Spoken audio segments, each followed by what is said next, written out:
Today I'm going to be talking about intolerance of uncertainty and all of the different ways it can manifest itself in a person's behavior.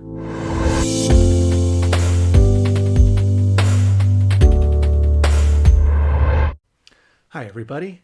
In today's video, I'm going to be continuing our discussion on intolerance of uncertainty and the various different ways that intolerance of uncertainty can manifest itself in terms of a person's behavior. But before we get into that, just want to go over a couple of disclaimers. I am a registered psychologist in the province of British Columbia, Canada, and this video is for informational purposes only. It is not intended as a replacement or substitute for advice from your doctor or mental health professional.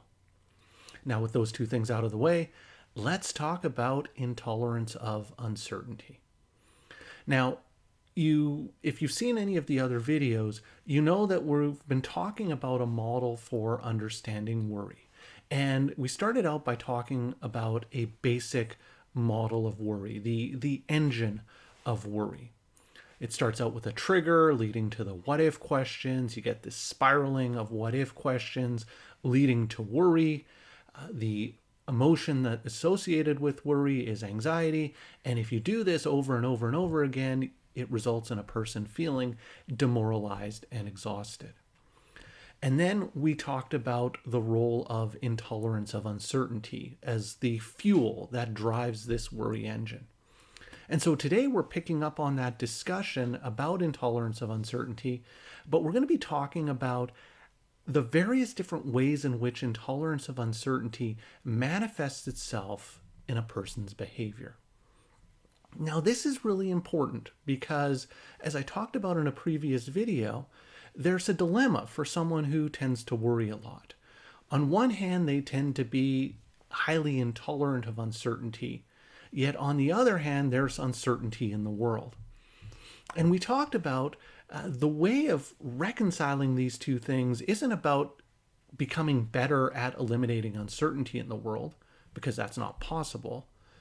So rather, the approach that a person needs to take is to become more tolerant of uncertainty. And so the question becomes, okay, how exactly do I become more tolerant of uncertainty? It's not enough to just know you need to be more tolerant of uncertainty.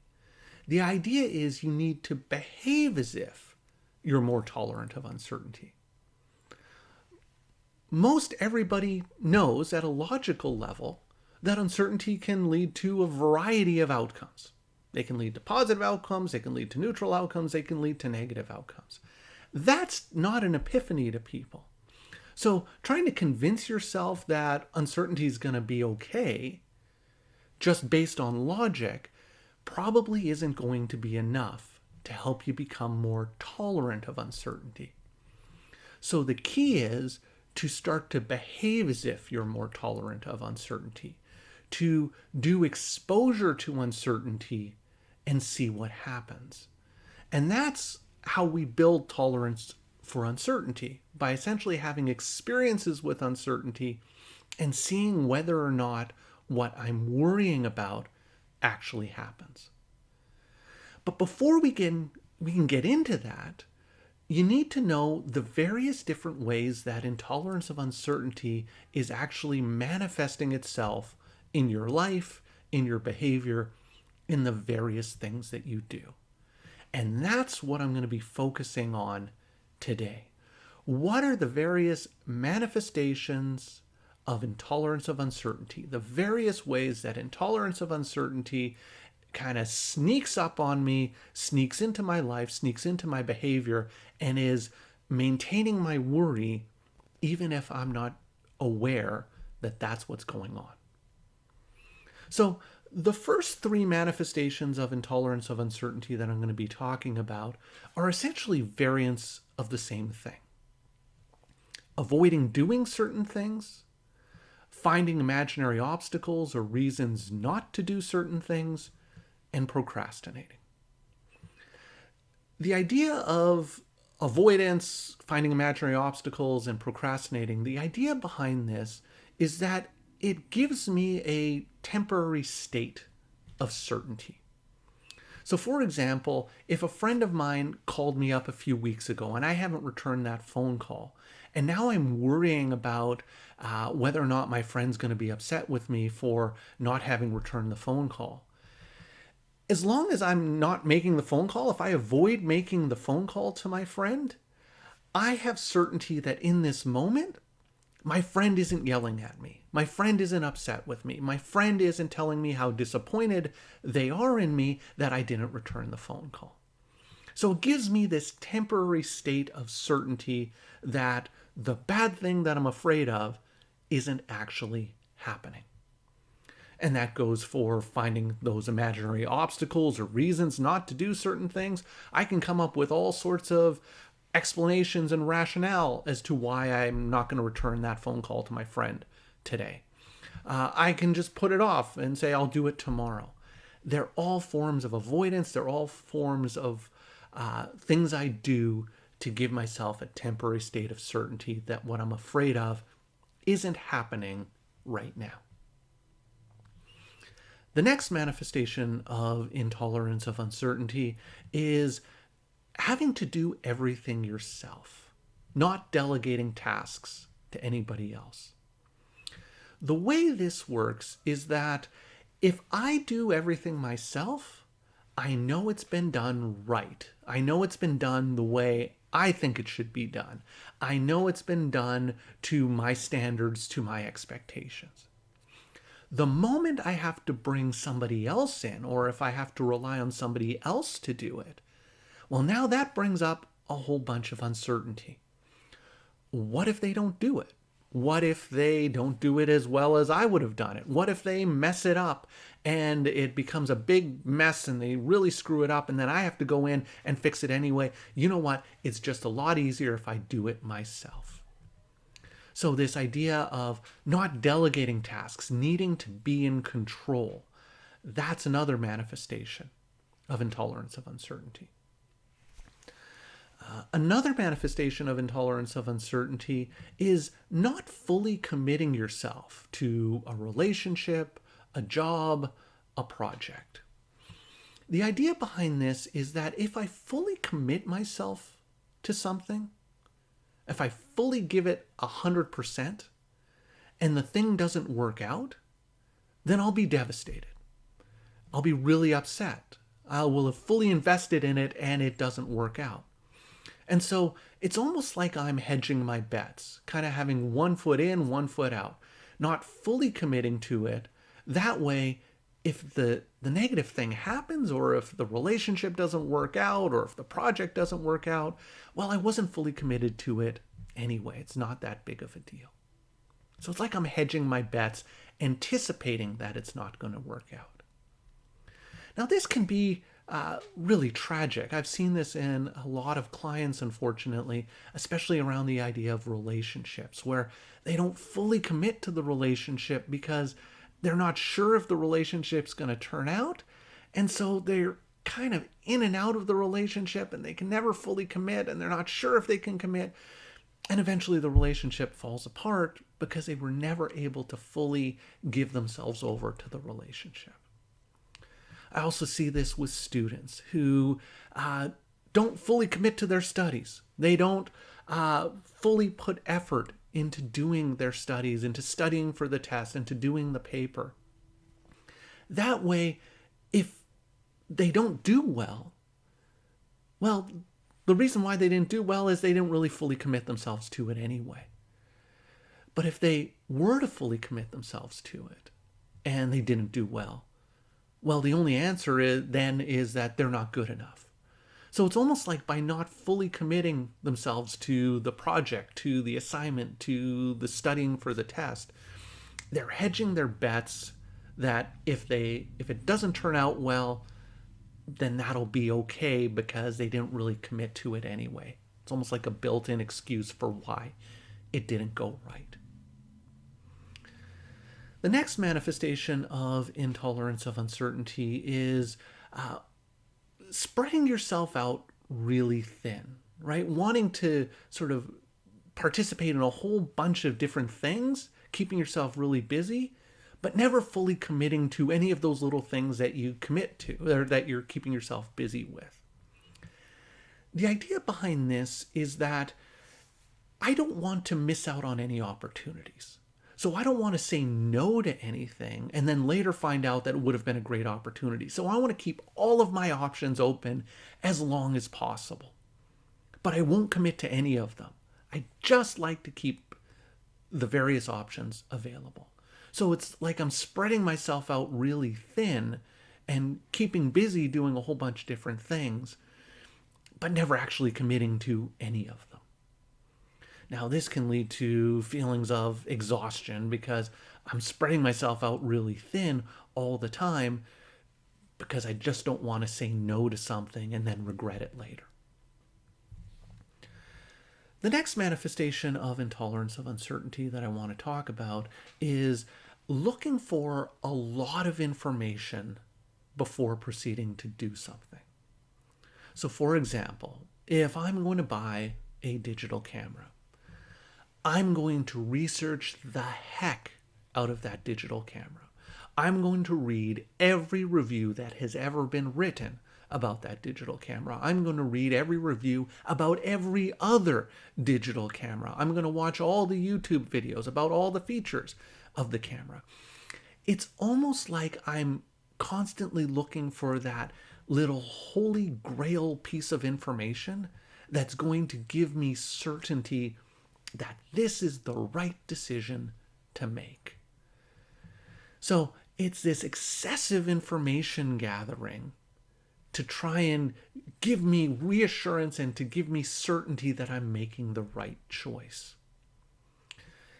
Now think about how this affects things like efficiency or making decisions. It just takes so much longer to make a decision. It makes me highly efficient because I can't ever just make a decision. I have to think through it over and over and over and look up lots of information before I can commit to making a decision about which camera I'm going to buy. And then the next manifestation of intolerance of uncertainty is that once I've made a decision, I doubt myself and then I check whether or not I made the right decision. So once I've bought that camera, I finally made a decision and I bought a camera, I spend the next 6 months reading reviews about all of the new cameras that came out since the time I bought that camera. Almost like I'm trying to convince myself or to prove to myself that I made the right choice, that I should have bought the one that I bought rather than waiting a little bit longer because a better camera came out. So it's always like I'm second guessing decisions that I've already made after I make them. The next manifestation of intolerance of uncertainty is seeking reassurance from other people. This is essentially a variant of the information gathering manifestation of intolerance of uncertainty. Except the way that you're gathering information with reassurance seeking is, rather than doing your own research, you're asking other people for reassurance. Hey, I was going to do this, this, and this. What do you think? Do you think I should be doing that? I was going to answer my friend in this way. What do you think? Do you think that's what I should do? What do you think I should do? This reassurance seeking is very insidious because what it does is it really undermines a person's confidence in their ability. If you were confident in what you were doing, why would you have to seek reassurance and have to seek someone else's input before you go ahead and do something? So the act of reassurance seeking actually undermines confidence. And that's why a lot of people who worry a lot lack confidence, is because they're really worried about making the wrong choices or making the wrong decisions or upsetting someone. And so they engage in this reassurance seeking to try and give them a sense of certainty that everything's going to be okay. But in doing so, it just undermines their confidence in their abilities. And it's really tragic, and it's really It's really one of the ways that this intolerance of uncertainty chips away at a person and really contributes to their worry and their anxiety. The next manifestation of intolerance of uncertainty is one that when I bring it up with clients, they either relate to it or they don't relate to it at all. And the idea here is try and explain everything away rationally, or always trying to imagine everything's going to turn out well. So it's almost like creating a false sense of certainty. So rather than going into an uncertain situation and saying, look, I don't really know how it's going to turn out, let's see, this manifestation of intolerance of uncertainty is kind of like always thinking the bright side is going to happen and always telling yourself the bright side is going to happen. So it's not so much, I don't know what's going to happen, it's everything's going to be fine. No, everything's going to be fine. Just think positively, it's all going to be okay. Well, the thing is, I don't know it's all going to be okay. So by telling myself that, I kind of know that I'm sort of trying to pull the wool over my eyes. It doesn't really give me any sense of comfort because I know it's not true. I know that I can't know for certain that it's going to be okay. So this is one, like I said, this is one that sometimes people do, sometimes they don't, or they don't relate to. But it is surprising when people will sometimes look at this manifestation of intolerance of uncertainty and say, yeah, no, I don't do that. But once they start paying attention to their behavior, they realize, oh, wow, I actually do that. And I never realized that I was doing it.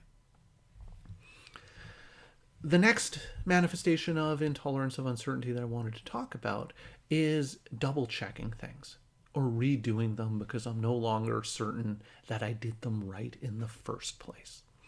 So if I'm going to send an email, I double and triple check that email because I want to make sure there's no spelling errors in it. I want to make sure that everything's clear, or there's no way of misinterpreting what I'm saying, or I don't want to offend someone, so I want to make sure that the tone is right in that email. So I'll double and triple check it. I won't send it. I'll come back to it and read it over. Again, this kills efficiency because I can't just send an email. I have to read it over and read it over and read it over and try to be certain that there's nothing wrong with it. And the final manifestation of intolerance of uncertainty that I wanted to talk about today is overprotecting others, taking care of other people. This is a big one with parents. And this is kind of like a variant of that earlier one that I talked about, which is not delegating tasks.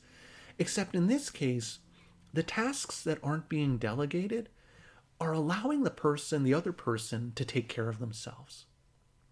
So like I said, this is a big one for parents who are overprotective or are over-involved in their children's lives, in their children's behavior, in their children's relationships. So they're the ones that are trying to fix or coordinate any sort of arguments or little fights between their child and a friend, or they do everything for their child because they want to make sure that the child is okay, or that everything gets done right for the child.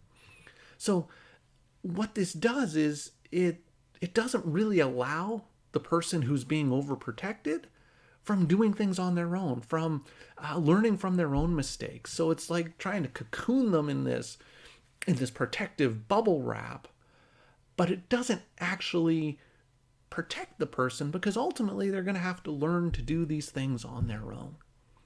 And so it really is about giving this person, giving me a false sense of security and certainty that this person that I care about is going to be okay. So that's a lot of manifestations of intolerance of uncertainty. And there's a lot of different ways that this intolerance of uncertainty can kind of weave its way into a person's life. And this is one of the reasons why I really like this concept of intolerance of uncertainty, because you can think of it kind of like an umbrella concept that helps explain why all of these various seemingly different behaviors are all serving or all attempting to serve the same purpose. So, how is me avoiding returning a phone call to a friend the same as me spending hours and hours researching a digital camera? Well, because they're both designed to try and eliminate uncertainty in my world. And in doing so, they're both maintaining my worry and my anxiety that things are going to turn out badly or things are going to turn out negatively. So, may raise the question of, well, so what? What do I do with this information? So I see, I've learned about all these manifestations of intolerance of uncertainty. What now? So the idea is to spend some time observing your behavior and looking for personal examples in your life of the various ways in which intolerance of uncertainty may have manifested itself in terms of your behavior. Once you start looking for it, what you may recognize is that there's all sorts of ways in which you've been behaving that are designed to eliminate or reduce or avoid uncertainty in your life. And it's that avoidance of uncertainty or that trying to eliminate uncertainty that may be one of the big things that's perpetuating or maintaining your worry and your anxiety. So, one of the things I often encourage people to do is, keep a list of these manifestations of intolerance of uncertainty and spend a week or two paying attention to your behavior and seeing which of these do I do and what are personal examples of each of these things that I do. Because what you can do from there is to begin to start thinking about what are some potential ways I can start behaving differently towards uncertainty. What are some ways that I can start reversing or doing the opposite of these manifestations of intolerance of uncertainty? Essentially changing my behavior towards being more tolerant or doing things that are more tolerant of uncertainty. And that's something that we're going to be talking about in the next video. So that's it for today's video. I hope you found this information on manifestations of intolerance of uncertainty helpful. Please spend some time. If you want to use this information and try to benefit from it, please spend some time thinking about the various ways in which intolerance of uncertainty might be manifesting in your life. And just start to be aware of those things and the role that those behaviors may be playing in your worry and your anxiety. So I'd love to hear your thoughts and ideas about this. And if you have topics or things that you'd like me to make videos about in the future, please leave me some comments down below. Thank you for making it all the way to the end of this video. And if you're interested in seeing more of my videos or being alerted when I post a new video, please hit that subscribe button and notification bell, and you'll be notified when the next video comes out. So thanks for watching, and I will see you in the next one.